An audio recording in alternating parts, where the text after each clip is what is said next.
എല്ലാവർക്കും സ്വാഗതം. മനും ശിവനും കൂടെ ഹരിയുടെ അടുത്ത് പോയിട്ട് വരുന്നതും കാത്തു നിൽക്കുകയാണ് കേട്ടോ കമല. ശിവനാണെങ്കിലും നല്ല തലവേദനയുള്ളതുകൊണ്ട് എൻ്റെ കാറിൽ കിടന്ന് ഉറങ്ങുകയാണ്. അപ്പം മനു വീടെത്തിയപ്പോൾ വിളിക്കുകയാണ് കേട്ടോ ചെയ്യുന്നത്. പിന്നീട് അവർ വീടിനുള്ളിലേക്ക് കയറി ചെല്ലുമ്പോൾ കമല ചോദിക്കുന്നുണ്ട്, ഹരീനെ കണ്ടിട്ട് എന്തായി, അവൻ എന്തൊക്കെയാണ് കേസിൻ്റെ കാര്യങ്ങൾ നിങ്ങളോട് സംസാരിച്ചതെന്നൊക്കെ ചോദിക്കുന്നുണ്ട്. അപ്പോൾ മനു ചോദിക്കും, അച്ഛൻ പറയണോ അതോ ഞാൻ പറയണോ എന്ന്. അപ്പോൾ ശിവനാണെങ്കിലും കമലേനോട് പറയുന്നുണ്ടായിരുന്നു, ആ കാര്യങ്ങളെല്ലാം മനു നിന്നോട് പറയും, നീ സമാധാനമായിട്ട് കേട്ടാൽ മതി എന്ന് പറയും. എന്നിട്ട് ശിവൻ പറയുകയാണ്, എനിക്ക് നല്ല തലവേദനയുണ്ട്, ഞാനൊന്ന് കിടക്കാൻ പോവുകയാണെന്ന് പറഞ്ഞിട്ട് അകത്തേക്ക് കയറി പോകും കേട്ടോ. പിന്നീട് മനുവാണ് കാര്യങ്ങൾ സംസാരിക്കുന്നത്. കമലേനോട് ഹരീനെ കണ്ടു, അവന് ചെറിയ ക്ഷീണമുണ്ട്, അല്ലാത്ത കുഴപ്പമൊന്നുമില്ല എന്ന് പറയുന്നുണ്ട്. പിന്നീട് അവൻ്റെ കൂടെയുള്ള രണ്ടുപേർക്കും കൂടെ നാളെ മറ്റന്നാളോ ആയിട്ട് ജാമ്യം കിട്ടും, അവന് കിട്ടത്തില്ല എന്ന് പറയും കേട്ടോ. അപ്പോൾ അതെന്താണെന്നൊക്കെ ചോദിക്കുമ്പോൾ അവൻ്റെ പേരിൽ പോക്സോ കേസും കൂടെ ഉണ്ട്, അപ്പോൾ എന്തായാലും അവൻ ചെയ്തതിനുള്ള ശിക്ഷ അവന് കിട്ടും എന്ന് പറയുമ്പോൾ കമലയ്ക്ക് അങ്ങ് ദേഷ്യം വരികയാണ്. അവരുടെ കുടുംബത്തിലൊക്കെ നല്ല ആണുങ്ങളുണ്ട്, നട്ടലുള്ള ആണുങ്ങളുണ്ട്, ഇവിടെ രണ്ടെണ്ണം ഉണ്ട്. മകൻ്റെ കാര്യം വരുമ്പോൾ മാത്രം തലവേദനയും ഇതൊക്കെയാണ് എന്ന് പറഞ്ഞ് കളിയാക്കൂട്ടോ. പെങ്ങളുടെ കാര്യം വരുമ്പോൾ എല്ലാത്തിനും നല്ല ഉശിരാണല്ലോ എന്നൊക്കെ പറയുമ്പോൾ മനു പറയുന്നുണ്ടായിരുന്നു, ആ മനുഷ്യന് ഏറ്റവും വലിയ തലവേദന അമ്മേനോട് സംസാരിക്കുന്നതാണ്. അങ്ങനെ അമ്മയ്ക്ക് അറിയോ, ഹരിക്ക് വേണ്ടിയിട്ട് ഇനി അച്ഛൻ മുട്ടാത്ത വാതിലുകളൊന്നും ഇല്ല എന്നൊക്കെ പറയുന്നുണ്ട് കേട്ടോ. അതൊക്കെ പറഞ്ഞ് മനസ്സിലാക്കുന്നുണ്ട്. പക്ഷേ കമലേനോടൊന്നും പറഞ്ഞിട്ട് കാര്യമില്ലല്ലോ. അപ്പോൾ കമല പറയുന്നത് ഇങ്ങനെ അവർ ഒന്നിനും കൊള്ളത്തില്ല എന്നാണ് കേട്ടോ. പിന്നീട് പറയുന്നുണ്ടായിരുന്നു, അമ്മ ഒരു കാര്യം കൂടെ ഓർത്തോ, അവൻ ചെയ്തതിൻ്റെ ശിക്ഷ എന്തായാലും കിട്ടും. അപ്പോൾ ഇനിയിപ്പോൾ ജയിലിൽ നിന്ന് ഇറങ്ങി വരുമ്പോൾ മകൻ്റെ സ്വഭാവം നന്നാവും എന്ന് അമ്മയ്ക്ക് ഉറപ്പുണ്ടോ എന്നൊക്കെ ചോദിക്കുകയാണ്. ഇനിയെങ്കിലും മകൻ്റെ സ്വഭാവം നന്നാവാൻ വേണ്ടി അമ്മ നന്നായിട്ടൊന്ന് മനസ്സിരുത്തി പ്രാർത്ഥിക്കുക. കൂട്ടത്തിൽ അമ്മയുടെ സ്വഭാവം കൂടെ മാറിയാലോ, അങ്ങനെ ഒരു അത്ഭുതം കൂടെ സംഭവിച്ചാലോ എന്നൊക്കെ പറയുന്നുണ്ട് കേട്ടോ. അപ്പോൾ അതും കൂടെ കേൾക്കുമ്പോൾ കമലയ്ക്ക് അങ്ങ് ദേഷ്യം വരികയാണ്. പിന്നീട് കമല ദേഷ്യപ്പെട്ട് പോകട്ടോ. പിന്നീട് മനുവിനെ വിളിച്ചുകൊണ്ടിരിക്കുകയാണ് കേട്ടോ മുത്തശ്ശി. അപ്പോഴേക്കും മനു റൂമിലേക്ക് വരുന്നുണ്ട്. മുത്തശ്ശിക്ക് എന്താ ഇത്ര തിരക്ക്, ഞാൻ എൻ്റെ റൂമിൽ നിന്ന് ഞാൻ ചെയ്തുകൊണ്ടിരുന്ന ജോലിയെല്ലാം തീർത്തിട്ട് വേണ്ടേ ഇങ്ങോട്ട് വരാൻ വേണ്ടിയിട്ട്, എന്തിനാ ഇങ്ങനെ വിളിച്ചുകൊണ്ടിരിക്കുന്നതെന്ന് നോക്കി. അപ്പോൾ മോനെ, നിങ്ങൾ ഹരിയുടെ അടുത്ത് പോയിട്ട് കാര്യം എന്തായി, എന്നോട് ആരും ഒന്നും പറയുന്നില്ലല്ലോ എന്നൊക്കെ ഇങ്ങനെ പറയും കേട്ടോ മുത്തശ്ശി. അപ്പോൾ പറയുന്നുണ്ടായിരുന്നു, പ്രത്യേകിച്ചൊന്നും സംഭവിച്ചിട്ടില്ല, ഹരിക്ക് ജാമ്യം കിട്ടുമെന്ന് തോന്നുന്നില്ല, ബാക്കി രണ്ടുപേർക്കും ജാമ്യം കിട്ടും, അതുകൊണ്ടാണ് മുത്തശ്ശിനോടൊന്നും പറയാതിരുന്നത്, എന്തെങ്കിലും സംഭവിച്ചാലും ഞാനിവിടെ വന്ന് പറയില്ല എന്നൊക്കെ മനു പറയുമ്പോൾ ജാമ്യം കിട്ടാത്തതിൻ്റെ കാരണമൊക്കെ മുത്തശ്ശി ചോദിക്കുന്നുണ്ട് കേട്ടോ. അപ്പോൾ പറയുന്നുണ്ടായിരുന്നു, മനു ആ കുട്ടി പ്രായപൂർത്തിയാവാത്തതിൻ്റെ മുന്നേ ഇങ്ങനെ ഹരി അവളെ ഉപദ്രവിച്ചിട്ടുണ്ട് എന്നാണ് കേസ്. അപ്പോൾ അങ്ങനെയൊന്നും ഉപദ്രവിച്ചിട്ടില്ല എന്നാണ് ഹരി പറയുന്നത്. അത് ഹരി ആയതുകൊണ്ട് വിശ്വസിക്കാനും പറ്റില്ല. ഇനിയിപ്പോൾ അങ്ങനെ ഉപദ്രവിച്ചിട്ടില്ലെങ്കിൽ ആ പെൺകുട്ടീനെ കൊണ്ട് തന്നെ ആ മൊഴി തിരുത്തി പറയിക്കണം, എന്നാലേ പറ്റുള്ളൂ, അവന് ജാമ്യം കിട്ടുള്ളൂ എന്ന് പറയുമ്പോൾ അത് അവളെ തിരുത്തി പറയുമോ എന്നൊക്കെ ചോദിക്കുമ്പോൾ അതാണ് ഇനി നമ്മൾ നോക്കേണ്ടത്, അതിന് ഒരേ ഒരാളെ കൊണ്ടേ പറ്റുള്ളൂ എന്ന് പറയട്ടെ. അപ്പോൾ അലീനയെ കൊണ്ടേ അത് സാധിക്കുള്ളൂ എന്ന് പറയുകയാണ്. അലീനയ്ക്കാണ് അവളുമായിട്ട് അത്രയ്ക്കും അടുപ്പുള്ളത് എന്നൊക്കെ ഇങ്ങനെ പറയുന്നുണ്ട് കേട്ടോ. അപ്പോൾ അലീന ഹരിക്ക് വേണ്ടി സംസാരിക്കില്ല എന്ന് മുത്തശ്ശി പറയുന്നുണ്ടായിരുന്നേ. അപ്പോൾ അത് കഴിഞ്ഞിട്ടാണ് പിന്നീട് നിൻ്റെ അമ്മയാണെങ്കിൽ നീ അലീനയെ കെട്ടാൻ പോവുകയാണെന്ന് പറഞ്ഞ് ഇവിടെ ഇങ്ങനെ ബാധ ഇളക്കി നടക്കുകയാണെന്നൊക്കെ നിൻ്റെ അച്ഛൻ പറഞ്ഞു എന്ന് പറയുമ്പോൾ മുത്തശ്ശീനോട് ഇങ്ങനെ അഭിപ്രായം ചോദിക്കുന്നുണ്ട് കേട്ടോ. അപ്പോൾ മുത്തശ്ശിയുടെ അഭിപ്രായം എന്താ, നേരാണോ മോനെ എന്നൊക്കെ ചോദിക്കുന്നുണ്ട് കേട്ടോ മുത്തശ്ശി ഭയങ്കര ആകാംക്ഷയിൽ. അപ്പോൾ മുത്തശ്ശിയുടെ അഭിപ്രായം എന്താണെന്ന് ചോദിക്കുമ്പോൾ മുത്തശ്ശി പറയുന്നുണ്ടായിരുന്നു, അലീന നല്ല കുട്ടിയാണ്, അതിൽ സംശയമൊന്നുമില്ല, പക്ഷേ ഇങ്ങനെ ഒരു വേലക്കാരീനെ കിട്ടിയെന്നല്ലേ എല്ലാവരും പറയുള്ളൂ, നമ്മൾ നമ്മുടെ കുടുംബത്തിൻ്റെ അന്തസ്സൊക്കെ നോക്കണ്ടേന്ന് പറയുമ്പോൾ ബാലേന്ദ്രൻ അങ്കിളിൻ്റെ മോളല്ലേ എന്ന് മനു തിരിച്ച് ചോദിക്കുന്നുണ്ട്. അതൊക്കെ ശരിയാണ്, പക്ഷേ അത് നേരായ വഴിയിൽ ഉണ്ടായതല്ലല്ലോ, കല്യാണം കഴിക്കാതെ ഒരു പിഴച്ച് പ്രസവിച്ചതല്ലേ എന്ന് പറയുന്നുണ്ട്. അപ്പം മനു ചോദിക്കും, മുത്തശ്ശിയുടെ മോളാണ് പിഴച്ച് പ്രസവിച്ചതെന്നുണ്ടെങ്കിൽ മുത്തശ്ശിക്ക് കുഴപ്പമുണ്ടാവുമോ, അതിലെന്താ മുത്തശ്ശിയുടെ അഭിപ്രായം എന്ന് ചോദിക്കുന്നുണ്ട്. അപ്പോൾ മുത്തശ്ശിയൊന്നും മിണ്ടുന്നില്ലേ. അപ്പോൾ മുത്തശ്ശിയുടെ മോള് പിഴച്ച് പ്രസവിച്ചിട്ടില്ലേ എന്നൊക്കെ ഇങ്ങനെ ചോദിക്കുമ്പോൾ ഒന്നും മിണ്ടുന്നില്ല കേട്ടോ മുത്തശ്ശി. പിന്നെ ഇങ്ങനെ മുത്തശ്ശി പറയും, നീ ഇങ്ങനെയൊക്കെ പറഞ്ഞാൽ ഞാൻ എന്താ മനു ഇതിന് പറയാമെന്ന് പറയുന്നുണ്ട്.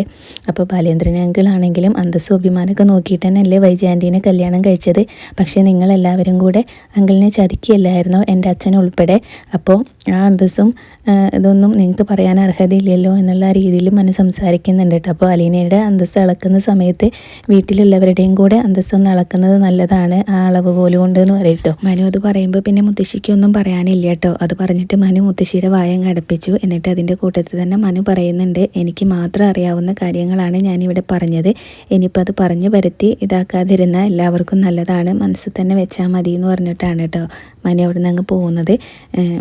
അത് കഴിഞ്ഞ് മനു ആരോട് ഫോണിൽ സംസാരിച്ചുകൊണ്ടിരിക്കുന്ന സമയത്താണ് കേട്ടോ ഗംഗേട്ടൻ അവിടേക്ക് വരുന്നത്. ഗംഗേട്ടൻ തിരുവനന്തപുരത്ത് ആരൊക്കെയോ കൂടി ജോലി ചെയ്തിരുന്ന ആരൊക്കെയോ കാണാൻ പോയതായിരുന്നു. അപ്പോൾ കാറിൽ നിന്ന് ഇറങ്ങുമ്പോൾ മനുവിനോട് വിശേഷങ്ങളൊക്കെ ചോദിക്കുന്നുണ്ടായിരുന്നു. അപ്പോൾ പോയ കാര്യമൊക്കെ എല്ലാവരെയും കണ്ടോ എന്നൊക്കെ മനു വിശേഷമൊക്കെ ചോദിക്കുന്നുണ്ട്. അപ്പോൾ മനുവിനോട് ചോദിക്കും, നീ എന്തെങ്കിലും കഴിച്ചോ എന്ന്. അപ്പോൾ രാത്രി കഴിക്കുന്നത് കുറവാണ്, എന്തായാലും ഒരു കമ്പനി തരാമെന്ന് പറഞ്ഞിട്ട് രണ്ടുപേരും കൂടെ അകത്തേക്ക് വരികയാണ് കേട്ടോ. പിന്നീട് എല്ലാവരും കൂടെ ഭക്ഷണം കഴിക്കുകയാണ്. അപ്പോൾ ഭക്ഷണം കഴിക്കുമ്പോൾ ഗംഗേട്ടൻ ചോദിക്കുന്നുണ്ട്, ഹരീനെ കാണാൻ പോയിട്ട് എന്തായി എന്നൊക്കെ ചോദിക്കുന്നുണ്ട് കേട്ടോ. അപ്പോൾ കമല പറയുന്നുണ്ടായിരുന്നു, ഹരീനെ രക്ഷപ്പെടുത്താനുള്ള വഴി ഹരി തന്നെ ഇങ്ങനെ അവർക്ക് പറഞ്ഞു കൊടുത്തതാണ്, പക്ഷേ അത് ഇവിടെ ആർക്കും പറ്റത്തില്ല എന്ന് പറയും. അപ്പം അങ്ങനെ ഉണ്ടായോ എന്നൊക്കെ ഗംഗേട്ടൻ ചോദിക്കുമ്പോൾ അതെ, അവൻ്റെ പേരിലുള്ള പോക്സോ കേസ് ഒഴിവാക്കിയിട്ടുണ്ടെങ്കിൽ അവന് ജാമ്യം കിട്ടുമെന്നാണ് അവൻ പറഞ്ഞത് എന്നൊക്കെ പറയുകയാണ് കേട്ടോ. പിന്നീട് മനും പറയുന്നുണ്ടായിരുന്നു, അവനിങ്ങനെ ആ കുട്ടീനെ പ്രായപൂർത്തിയാവുന്നതിന് മുന്നേ ഉപദ്രവിച്ചിട്ടില്ല എന്നൊക്കെയാണ് പറയുന്നത്, പക്ഷേ അവനായതുകൊണ്ട് നമുക്കത് വിശ്വസിക്കാൻ പറ്റില്ല എന്നൊക്കെ പറയുന്നുണ്ട് കേട്ടോ.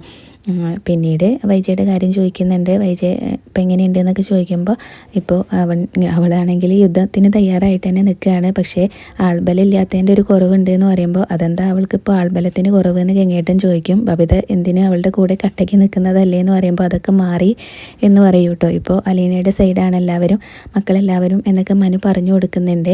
പക്ഷേ ബബിതയാണെങ്കിൽ അതിങ്ങനെ പ്രത്യക്ഷത്തിൽ കാണിക്കുന്നൊന്നുമില്ല എന്നൊക്കെ പറയുന്നുണ്ട്. അപ്പോൾ അതെങ്ങനെ മാറിയത് എന്നൊക്കെ ചോദിക്കുമ്പോൾ മനുവിനെ പറഞ്ഞു കൊടുക്കുന്നുണ്ട്. അലീന ആ കോളനിയിൽ പോയപ്പോൾ ഉണ്ടായ കാര്യങ്ങളൊക്കെ ഞാൻ വീഡിയോ ആയിട്ട് അവളെ കാണിച്ചിട്ടുണ്ടായിരുന്നു. അതിനുശേഷം അവർക്ക് മനസ്സിലായി കാണും, അവർക്ക് വേണ്ടിയിട്ട് അലീന ഇങ്ങനെ എന്തിനും തയ്യാറാണ്, ജീവൻ പോലും കളയുന്ന അവൾക്ക് മനസ്സിലായി കാണും, അതുകൊണ്ടായിരിക്കും മാറിയത് എന്നൊക്കെ പറഞ്ഞു കൊടുക്കുകയാണ്. അപ്പോൾ മനു ഇതൊക്കെ പറയുമ്പോൾ കമലയ്ക്ക് അങ്ങ് ഇഷ്ടപ്പെടുന്നില്ല. അപ്പോൾ കമല പറയുന്നുണ്ടായിരുന്നു, നീ അലീനയുടെ വീരകഥയും പറഞ്ഞുകൊണ്ടിരിക്കുകയാണോ ഇവിടെ എന്ന് ചോദിക്കുന്നുണ്ട് കേട്ടോ. പിന്നീട് കമല തന്നെ പറയുന്നുണ്ടായിരുന്നു, അലീന ഇത്രയൊക്കെ ചെയ്തല്ലോ, അപ്പോൾ കൂടപ്പറപ്പിനോട് സ്നേഹമുള്ളവർ അങ്ങനെയാണ്, ഇവിടെ ഒരുത്തനുണ്ടല്ലോ ഒന്നിനും കൊള്ളത്തില്ല എന്നൊക്കെ പറഞ്ഞ് മനുവിനെയും ശിവനെയും അങ്ങ് കുറ്റപ്പെടുത്തുന്നുണ്ടായിരുന്നേ.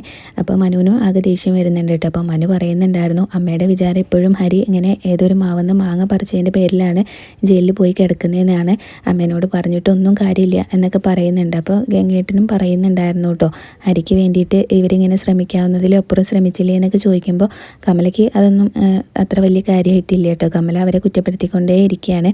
അപ്പോൾ മനുവിന് ദേഷ്യം വന്നിട്ട് മനു ആണെങ്കിലും അവിടുന്ന് എണീറ്റ് പോകുന്നുണ്ടായിരുന്നേ.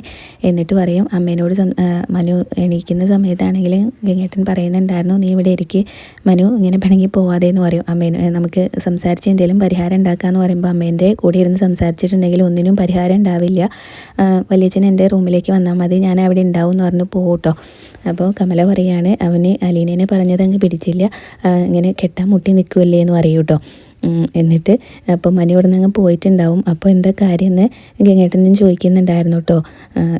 കമലയാണെങ്കിലും പറയുന്നുണ്ട്, ഇനിയിപ്പോൾ ഞാൻ കാരണം ആരുടെയും സമാധാനം പോകണ്ട, ഇങ്ങോട്ട് ചോദിച്ചാൽ മതി, അങ്ങ് പറഞ്ഞു തരും, അച്ഛൻ്റെ മോൻ്റെ എല്ലാ കാര്യങ്ങളും അറിയാവുന്ന അച്ഛനല്ലേ എന്ന് പറഞ്ഞിട്ടാണ് കമല അവിടെ നിന്ന് പോകുന്നത് കേട്ടോ. അപ്പോൾ ഗംഗേട്ടൻ ചോദിക്കുന്നുണ്ട്, ആരുടെ കല്യാണം, ആരാണ് കെട്ടാൻ മുട്ടി നിൽക്കുന്നത്, ആരുടെ കല്യാണക്കാരിയാണ് പറഞ്ഞതെന്ന് ചോദിക്കുന്നുണ്ട്. അപ്പോൾ ശിവനാണെങ്കിലും പറയുന്നുണ്ടായിരുന്നു, കഴിഞ്ഞ ദിവസത്തിൻ്റെ സംസാരത്തിനിടയിൽ അലീനേനെ കല്യാണം കഴിക്കുന്ന കാര്യം മനു പറഞ്ഞിട്ടുണ്ടായിരുന്നു, അവന് ആ ഒരു സംസാരത്തിൻ്റെ ആ ഒരു വാശിയിൽ പറഞ്ഞതാണെന്ന് തോന്നിയെന്ന് പറയും. അപ്പോൾ മനു മുകളിലേക്ക് കയറി പോകുമ്പോൾ തന്നെ കമല പറയുന്നുണ്ടായിരുന്നു, കഴിച്ച പ്ലേറ്റ് കഴുകി വെച്ചിട്ട് പോകണം, ഇനി എന്നെ അതിന് കിട്ടില്ല എന്ന് പറയുന്നുണ്ട് കേട്ടോ. അപ്പോൾ മനു ആയിക്കോട്ടെ എന്ന് പറഞ്ഞിട്ട് അവിടുന്ന് പോയിട്ടുണ്ടായിരുന്നില്ല. അപ്പോൾ ഗംഗേട്ടനും ശിവനും കൂടെ സംസാരിക്കുന്ന ആ സംസാരം കേട്ടുകൊണ്ട് തന്നെ മനു പറയുന്നുണ്ട്, അച്ഛന് അങ്ങനെ ഒരു സംശയം ഉണ്ടെങ്കിൽ അത് വേണ്ട, എങ്ങനെ ഒരു വാശിയിൽ എടുത്ത് കയറി ഇങ്ങനെ തീരുമാനം എടുക്കാൻ അത്രയ്ക്ക് മണ്ടനൊന്നുമല്ല ഞാൻ, മനു അത് സീരിയസ് ആയിട്ട് പറഞ്ഞതാണ് എന്നുള്ള ആ രീതിയിൽ തന്നെ സംസാരിച്ചിട്ട് അവിടെ നിന്ന് അങ്ങ് പോകട്ടോ. അതും കൂടെ കേൾക്കുമ്പോൾ കമലയ്ക്ക് അങ്ങ് ദേഷ്യം വരുന്നുണ്ട്. കമലയാണെങ്കിലും ചാടിത്തുള്ളി അങ്ങ് പോകുന്നുണ്ട് കേട്ടോ. പിന്നീട് ഗംഗേട്ടൻ ചോദിക്കുന്നുണ്ട്, എന്താ ശിവ നിൻ്റെ അഭിപ്രായം മനു അലീനേനെ കല്യാണം കഴിക്കുന്നതിലെന്ന് ചോദിക്കുമ്പോൾ, ഇനിയിപ്പോൾ അതും കൂടെ എൻ്റെ തലയിലിട്ട് ഇതാക്കാൻ വയ്യ, എനിക്ക് അല്ലാതെ തന്നെ നല്ല പ്രഷർ ഉണ്ട് എന്ന് പറയേ.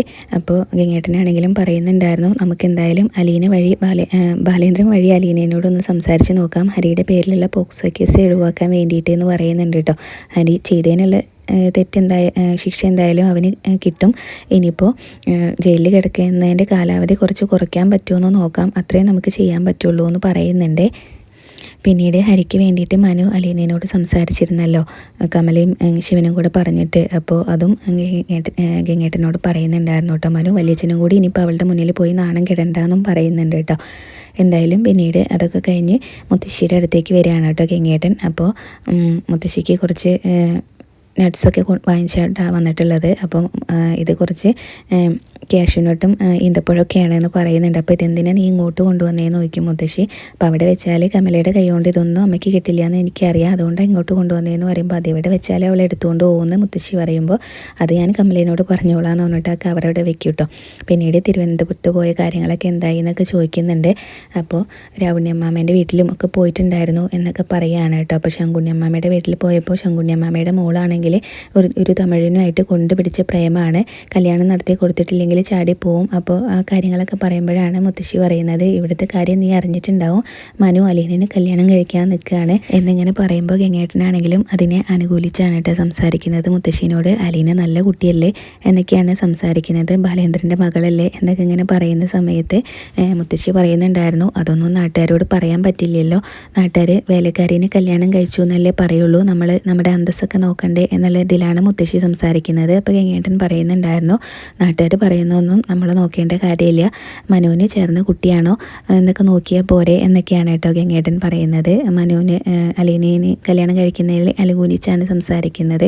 അപ്പോൾ മുത്തശ്ശിയാണെങ്കിലും ഗംഗേട്ടൻ ഇങ്ങനെ പറയുമ്പോൾ ഭയങ്കര ഒരു അത്ഭുതത്തോടു കൂടി ഗംഗേട്ടൻ്റെ മുഖത്തേക്ക് നോക്കുന്നിടത്താണ് കേട്ടോ ഇന്നത്തെ എപ്പിസോഡ് അവസാനിച്ചിട്ടുള്ളത്. പിന്നീട് പ്രമോല് അലീനയുടെ അച്ഛൻ ബാലചന്ദ്രനല്ല ഗംഗേട്ടൻ്റെ കൂടെ ജോലി ചെയ്തിരുന്ന സ്റ്റാൻലി ജോസഫ് ആണെന്നുള്ള കാര്യമൊക്കെ മുത്തശ്ശിനോട് ഗംഗേട്ടൻ തുറന്ന് പറയുന്നതായിട്ട് കാണിക്കുന്നുണ്ട് കേട്ടോ.